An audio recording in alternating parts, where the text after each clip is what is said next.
আসসালামু আলাইকুম ওয়া রাহমাতুল্লাহ। সম্মানিত উপস্থিতি, আসলে আমি যাদের সামনে কথা বলছি 2006 সালের 28শে অক্টোবরের ঘটনা আমরা সকলেই কম বেশি জানি, কারণ সেদিন আমরা টিভির পর্দায় কিন্তু দেখেছিলাম, ঠিক কিনা বলে? আসলে একজন মানুষ, একজন জীবন্ত মানুষকে লাঠি দিয়ে এভাবে পিটিয়ে মারতে পারে, এটা পৃথিবীর ইতিহাসে এর থেকে নৃশংস ঘটনা হতে পারে না। সম্মানিত উপস্থিতি, তারা সেদিন আমার ভাইদেরকে মেরেই শুধু ক্ষান্ত হয়নি, সেই মৃত লাশের উপর তারা নৃত্য করেছিল, ঠিক কিনা বলে? আজকে ওই ফ্যাসিস্ট হায়নার দল, হাসিনা পেটোয়া বাহিনী, ওই পুলিশ লীগ, তারা 28শে অক্টোবরের লগি বৈঠা তাণ্ডবের মাধ্যমে বাংলাদেশ একটি স্বাধীন সার্বভৌম রাষ্ট্র হিসাবে সেদিন পথ হারিয়েছিল। সেই পথ হারানোর মধ্য দিয়ে বাংলাদেশের মুসলমানরা হারিয়েছিল তাদের বাক স্বাধীনতা। এদেশের মানুষ, আমাদের মা বোনেরা তাদের ইজ্জত নিয়ে বিশ্ববিদ্যালয়ে লেখাপড়া করতে পারেনি। আপনারা জানেন, ওই ছাত্রলীগের পেটুয়া বাহিনী বিশ্ববিদ্যালয়গুলোতে আমাদের বোনদেরকে নিয়ে সেঞ্চুরি পালন করেছে, এবং সেঞ্চুরি পালন করার দিন তারা বাসর ঘর সাজিয়েছে। এর থেকে নৃশংসজনক ঘটনা আর হতে পারে না। আপনারা জানেন, বাংলাদেশের তৌহিদি জনতার এক অংশ, বাংলাদেশ জামায়াত ইসলামের ঊর্ধ্বতন নেতৃবৃন্দ, যারা সততার পরীক্ষায় উত্তীর্ণ ছিল, যারা বাংলাদেশের রাষ্ট্রীয় ক্ষমতায় 2 জন মন্ত্রী আমাদের ছিল, 3টি মন্ত্রণালয়ের দায়িত্ব পালন করেছে, তাদের কোনো দোষ দিতে পারেনি, তাদের মন্ত্রণালয়ে কোনো দোষ খুঁজে পায়নি। তারপরেও তাদেরকে ওই রাজাকারের মিথ্যা প্রোপাগান্ডা দিয়ে তাদেরকে খুন করতে হবে, জুডিশিয়াল কিলিংয়ের মাধ্যমে তাদেরকে হত্যা করা হয়েছে। আমরা ধিক্কার নৃশংস জুডিশিয়াল কিলিংয়ের। সম্মানিত উপস্থিতি, আমি বক্তব্য দীর্ঘায়িত করব না, শুধু একটুখানি স্মরণ করতে চাই, এই মঞ্চে যারা সামনের সারিতে বসে আছে তারা কোনো না কোনোভাবে, আপনারা জানেন, আমাদের সম্মানিত আমির মহোদয় অস্ত্র মামলায় বিনা অপরাধে কোটচাঁদপুর উপজেলা পরিষদের চেয়ারম্যান থাকা অবস্থায় তাদেরকে 24 বছরের সাজা দেওয়া হয়েছিল, ঠিক কিনা বলে? একজন মসজিদের ইমাম, মাদ্রাসা সুপারিনটেন্ডেন্ট, তাকে চোরের মতো করে কয়েদখানায় রাখা হয়েছিল।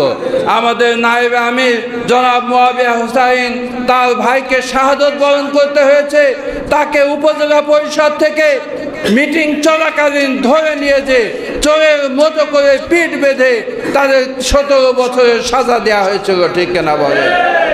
আমি সহ আমাদের সাবেক আমির জনাব আজিজুর রহমান সাহেবকে কয়েকবার গ্রেপ্তার করা হয়েছে, জেলখানার প্রকোষ্ঠে আমাদেরকে থাকতে হয়েছে। আমরা শিক্ষক হিসেবে আমাদের ন্যূনতম সম্মানটুকু আমরা পাইনি, ঠিক কিনা বলে? সম্মানিত উপস্থিতি, তাই আমরাও তাদের মতো হতে চাই না।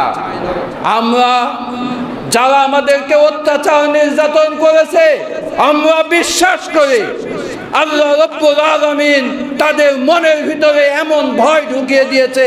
5ই আগস্ট মাত্র 36 দিনের ছাত্র আন্দোলনের কারণে তারা সকলেই দেশ ছেড়ে, পৃথিবীর ইতিহাসে নজিরবিহীন যে তারা 300 জন সংসদ সদস্য সহ উপজেলা চেয়ারম্যান, এমনকি ইউনিয়ন পরিষদের চেয়ারম্যান, মেম্বার, পৌরসভার মেয়র, কাউন্সিলর সবাই একযোগে পালিয়ে যেতে বাধ্য হয়েছে, ঠিক কিনা? এজন্য ধিক্কার জানায় তাদেরকে। এবং আপনারা জানেন, বিচার শুরু হয়েছে। এই বিচারের রায় যেটাই হোক আমরা সেটাই মেনে নেব। আমরা ব্যক্তিগতভাবে কাউকে প্রতিশোধ নেব না।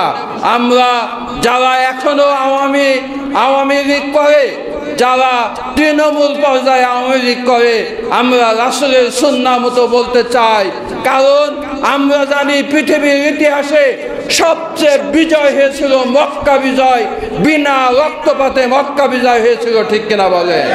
এই জন্য আগামী নির্বাচনে আমরা সবাইকে ভালোবেসে যারা সন্ত্রাসী কার্যক্রম করবে না, যারা মানুষকে অন্যায়ভাবে কষ্ট দেবে না, আমরা তাদেরকে ভালোবাসতে চাই, ভালোবাসা দিতে চাই।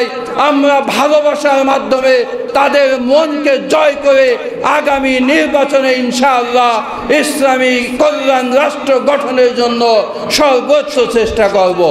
প্রিয় ভাইরা, আপনাদের জ্ঞাতার্থে বলতে চাই, বাংলাদেশের এই আকাশে দেশি বিদেশি অনেক ষড়যন্ত্র, তাদের ষড়যন্ত্রের কালো থাবা বিস্তার করে আছে। এজন্য তৌহিদি জনতাকে সর্বদা সজাগ থাকতে হবে। আমাদের নেতারা যখন নির্দেশনা দেবে আমরা একবারে মাঠে ঝাঁপিয়ে পড়ব এবং আমরা সন্ত্রাসী ছাড়ব। আমরা আজকে থেকে শুরু করে নির্বাচনের দিন পর্যন্ত ভোট চাওয়ার কাজ থেকে শুরু করে ভোট পাহারা দিতে রাজি আছি কিনা ভাইরা? সম্মানিত উপস্থিতি, বিজয় আমাদের হবেই। আমরা ততক্ষণ নীরব হব না, নিতাহ হব না, নিস্তব্ধ হব না যতক্ষণ না কোরআনকে একটি প্রতিষ্ঠিত সংবিধান হিসাবে পাবো। সবাইকে ধন্যবাদ। আসসালামু আলাইকুম ওয়া রাহমাতুল্লাহ।